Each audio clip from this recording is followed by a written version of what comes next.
ตอนนี้เราก็ถึงที่ทำงานนะทุกคนนะก็เป็นร้านค้าสวัสดิการแบ็คไทเกอร์ของเราบรรยากาศดีมากนะตอนเช้ารถเต็มเลยนะทุกคนเขากำลังจะรีบไปทำงานนะทหารในค่ายครับคึกคืนมากอันนี้ปลาไม่รู้ว่าปลามันจะกินลูกไสหรือเปล่าทุกคนนะเราไปจะให้ดูเก็บลูกไสกันลูกไสโยนไม่สวบเลยปกติปลาก็จะมากินลูกไสนะตรงนี้นะ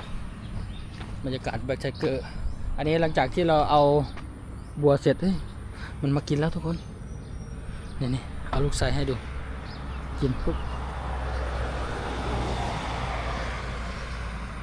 ต้องรอสักหน่อยกินไปแล้วเห็นไหมกินไปแล้วไม้เด็ดพี่น้องไม้เด็ดมาเนี่ยต้องมีตัวแน่นอนนะเดี๋ยวผมก็จะเอาเบ็ดมาตกนะทุกคนบรรยากาศตอนเช้าแบ็คไทเกอร์ของเรานี่ก็เป็นเสือดำ